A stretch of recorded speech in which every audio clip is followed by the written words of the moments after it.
paying homage to Habib and his greatness, let's answer the question when we come back. But first, I want you guys to check out Flight Lounge merch coming soon. Make sure to check us out.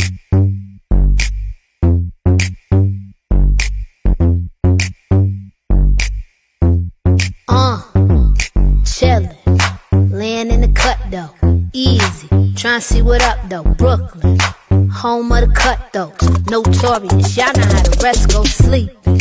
One eye open, too smart cause I'm always scoping, watching, seeing how West Coast premier cannabis social lounge. Make sure you guys check it out at flightlounge.biz. The real question now though, who gets Khabib's belt next?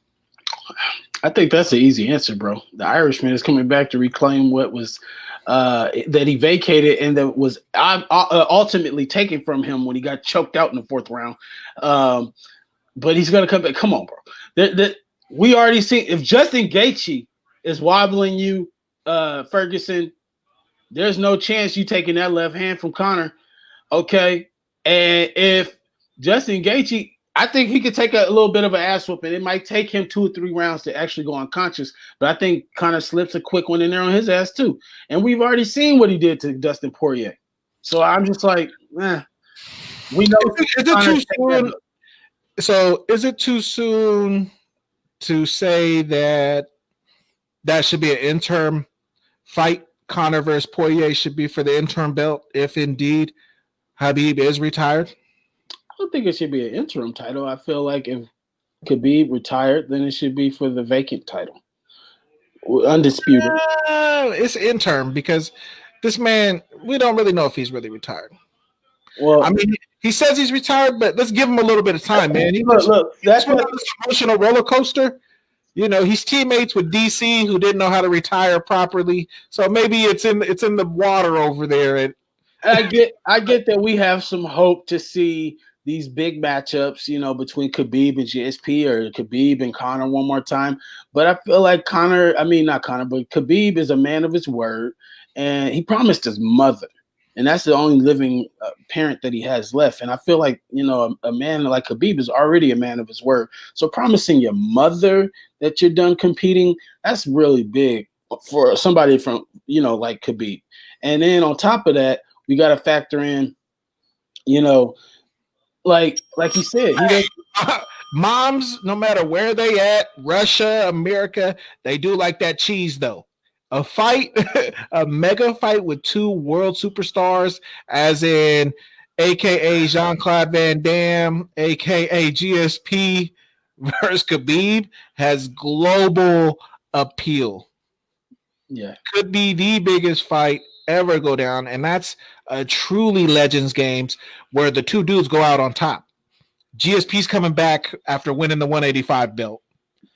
Khabib walked off with the 155 belt. So this isn't like some heroes fight that they're coming back. No, they walked off the best and they're going to come back as the best. And we really get to see pound for pound, because this Khabib versus GSP, this is where John Jones can get really just X'd out of the conversation, depending on how that fight played out. And if one of them was superior dominant than the other, it kind of changes the narrative to that GOAT. I agree.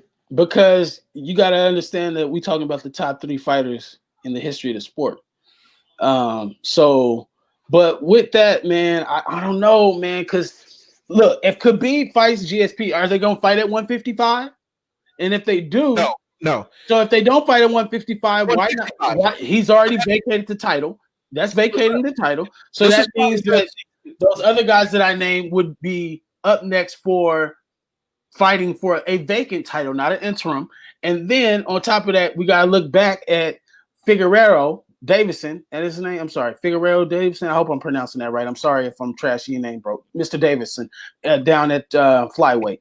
Mr. Davison down at flyweight when Cejudo gave up the title. The next fight was for the vacant flyweight title. So I don't see why, you know, and he's still walking around with 2 belts talking shit. And it's like, bro, you retired. We're done with you. Okay. He wasn't retired. That was a ploy, and we knew it. That came out of nowhere. This with Habib is a emotional response. Like we don't know how he's gonna feel a year from now. You know what I mean? Even his mom, she could change. Like his mom might be sitting around and start reading all these articles about how great her son is and all these questions, and she's looking at him and might be asking like, "Hey, do you still want to do this?" You know, they did say 30-0 was always their goal. And it's not like he has to fight 5 more fights to get this. This is literally one more. And if you're going to come back for one more, it couldn't be any bigger than fighting a guy like GSP. And on top of just being GSP is a very humble champion within himself. And I think he has a lot of respect for GSP because they very similarly are soft, off-spoken guys outside of the octagon. They'll come inside and kick your ass, and outside they'll be very soft-spoken, humble guys. This would be the premier handshaking, gentleman sportsmanship award-winning fight that you'd ever see in your life, because these two guys are just two of the biggest slices of humble pie ever that's ever been in sports. And so they would come in bowing and shaking each other's hands and hugging during the rounds and all that shit. But I feel like they both extremely would love to compete against each other. But yeah, like I said, if they fight, their fight's probably most likely going to take place at 160, 165 pounds. And if that's the case, then, you know, GSP is 165 for sure. It starts off the division. It doesn't hurt the UFC because it's not for a belt, so they're not going to start some stuff that they can't finish. But it's the jump off for this weight division, and this is really a real pound for pound fight that doesn't disrupt what's going on as far as business. That's why they've kind of said they wanted to keep GSP out, and they didn't want this Habib fight because they didn't want this fool to win the belt and walk off, and Habib is still fighting, but he can never get that redemption back. Right. So they've stopped it. Habib, what if he goes and he fights and he loses GSP? You think he's going to just quit on a loss also? You think he's just going to 29-1 and be like, no. That's not how this is supposed to go. Yeah, that's how it would go. Because GSP would beat him, bro. That he's smart to take it now. 29-0, pound for pound, best lightweight, greatest lightweight champion of all time. Greatest lightweight champion of all time. Nobody can argue with that. That's not up for debate at all. You know what I'm saying? Greatest of all time, we can debate. But greatest lightweight of all time, we cannot debate. Okay? So with that being said, I think his best bet is just to go ahead and sit his ass down. Because if he does not sit down and he comes back talking for GSP, GSP has been training and waiting for this and just being, like I just said, humble pie as can be. Oh, congratulations, Khabib. Because to be real, if we're gonna say greatest of all time and put him on the spectrum of pound for pound, he just took GSP's spot at number 2. That's what he just did. He didn't take. You don't think using steroids in baseball and other sports is one thing, but when it comes to fighting, you can't be on the juice, bro. Like that's a no. Like I agree. This is hand-to-hand combat. This ain't me trying to throw a fastball a couple miles faster. Like this is me throwing a fastball at your face a couple miles faster.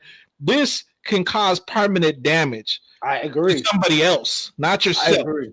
So I agree that John Jones used to be the undisputed GOAT, without a doubt. But when you start, I don't even care about the outside the octagon stuff. People will factor that in, but I'm just focused on his career. That's not part of it. Nobody's perfect in that sense. But the picograms, I can't skip over the performance enhancers. That is a no-no. Bro, I grew up with Alex Rodriguez is like an idol for me. I was like 13 years old. I went to Seattle. I was up in the Kingdom. I seen this 18-year-old kid, had olive skin complexion like me, playing on the AstroTurf at the Kingdom, and I was like an 18-year-old kid from Miami. Like, shit, I could do this. He was that good that he was 18 in the pros, already killing. Why you have to do the juice? Why do you have to do the juice?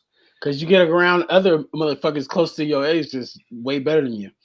No, they wasn't better than A-Rod. But I mean, come on, bro. We live in a doggy dog world. Let's keep it 1,000. I don't think John Jones, and he was been proven to not intentionally take steroids. This man is an athlete. People come to him all the time. His character, promote. See, this is what's happened though. His character now is in question because of all the questionable stuff he's done outside the octagon.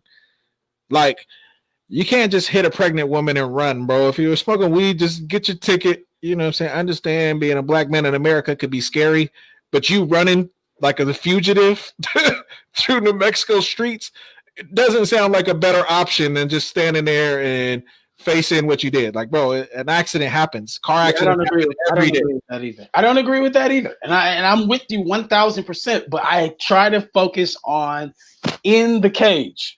No, I'm saying that I don't care if he did that. I'm just saying he could say that he didn't know that his stuff was tainted, but bro, I have to question you. You're facing this dude, Daniel Cormier, who, even though you've beat him, you know he's on your level. And that's the thing. You've beaten all these dudes very easy, didn't need it. Then you finally get to this point in your career where you find this dude who can match up with you. You still have the physical advantage on this dude, but you need a little bit more. See, that doesn't make sense. Did that make sense what you just said? Yes. That don't make no sense. If I know I beat you before, right? I've beaten you before.